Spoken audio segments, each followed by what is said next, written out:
Hello বন্ধুরা, কেমন আছো তোমরা সবাই? একটি নতুন ব্লগে তোমাদের সবাইকে স্বাগত। তো আজ সানডে। অ্যাকচুয়ালি ভিডিওটা না কালকেকার। আমি আসলে বুঝতেই তো পারছো, ছোট বাচ্চা নিয়ে ভিডিও করা, তারপরে সেটাকে এডিট করে পোস্ট করা অনেকটা সময় সাপেক্ষ ব্যাপার। তো রবিবার দিন না সেই সময়টা দেওয়াটা খুব চাপের হয়ে যায়। তো এই দেখো, আজকে একটু লেট করেই উঠেছি। উঠতে উঠতে প্রায় 9টাই বেজে গেছে। কী আর করবো বলো, রবিবার দিন সারা সপ্তাহ তো ভোরবেলাতে উঠি। তো রবিবার দিন একটু দেরি করে ঘুম থেকে উঠলাম, আর উঠে এই যে মেয়েকে খাইয়ে নিয়েছি, খেয়ে নিজেরাও চাটা খেয়ে নিয়েছি। খেয়ে এখন আমি রান্নাঘরে চলে এসেছি। তো আজকে করে নেবো একটু সাদা আলুর তরকারি আর লুচি। তো ও আবার একটু মানে পরোটাটাই বেশি ভালোবাসে। তো আমি বললাম কি, সবসময় তো পরোটাই খাওয়া হয়, তো আজকে একটু লুচি করি। তো বললো ঠিক আছে করো। তো দেখো, আর পরোটাটা না মানে আমি সপ্তাহে আমাদের একদিন আর রবিবার দিনই লুচি পরোটা এগুলো খাওয়া হয় ময়দার। আর তাছাড়াও পরোটা আমি করি, কিন্তু সেটা ময়দার করি না, আটার করি। কারণ ও প্রত্যেক মানে গোটা সপ্তাহটা রুটি খেয়ে খেয়ে না ওর আর ভালো লাগে না, জন্য বলে মাঝে মধ্যে একটু পরোটা করতে। তো আমি কী করি, ময়দাটা, ওর যেহেতু সুগার আছে সেজন্য আমি ময়দাটা একটু অ্যাভয়েড করেই চলি। ওই আটার রুটি করি, সেইটাকে একটু তেলে হালকা করে একটু তেলে ওকে সেঁকে দিই, মানে ওই একটু হালকা করে পরোটাই বলা যায়। তো আমার লুচিগুলো দেখে কেউ কিছু মনে করো না, আমি না তেল দিয়ে ভালো লুচি একদম বেলতে পারি না।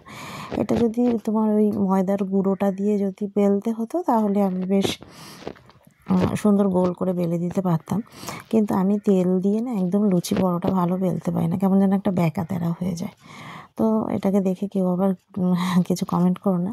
তো এই দেখো, আমার লুচিগুলো বেলা হয়ে গেছে আর এখন ঘরে চলে এসেছি। তোমরা তো সবাই জানো রবিবার দিন আমরা একটা প্লেটেই টিফিনটা অন্তত খাই।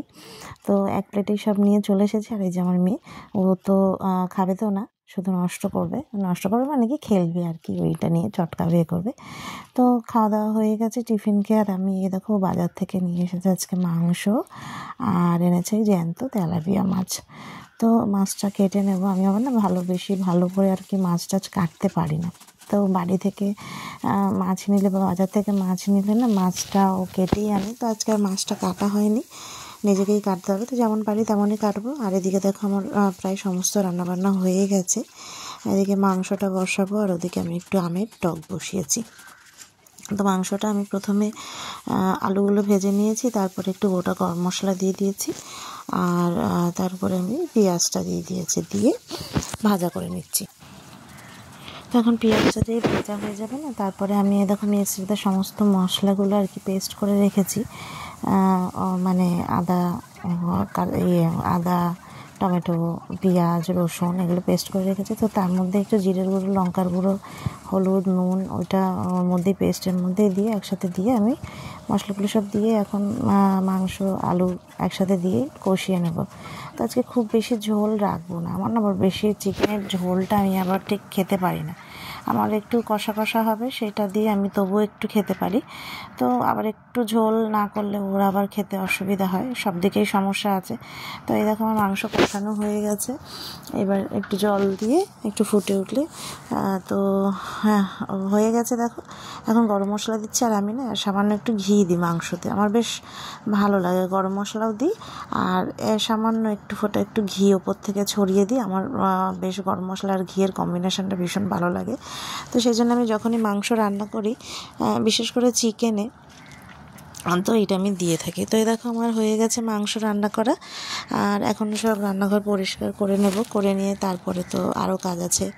তো এ দেখো আজকে আমার রান্না কী রান্না হলো। ভাত হয়েছে, এখানে হয়েছে উচ্ছে আলু ভাজা, এখানে হচ্ছে আম দিয়ে টক ডাল, আর এখানে হয়েছে মাংস, চিকেন কষা আর কি। তো আর এখানে হচ্ছে আমের চাটনি। তো দেখো আমার রান্নাবান্না সব কমপ্লিট হয়ে গেছে। এখন রান্নাঘর পরিষ্কার করে আমি স্নান টান করে চলে এসেছি। তার আগে আমার মেয়েকে খাওয়ানো হয়ে গেছে, আর এখন নিজেরা খেয়ে নেবো। চলো দেখতে থাকো, ভালো লাগলে লাইক করে, শেয়ার করো, কমেন্ট করো। টাটা।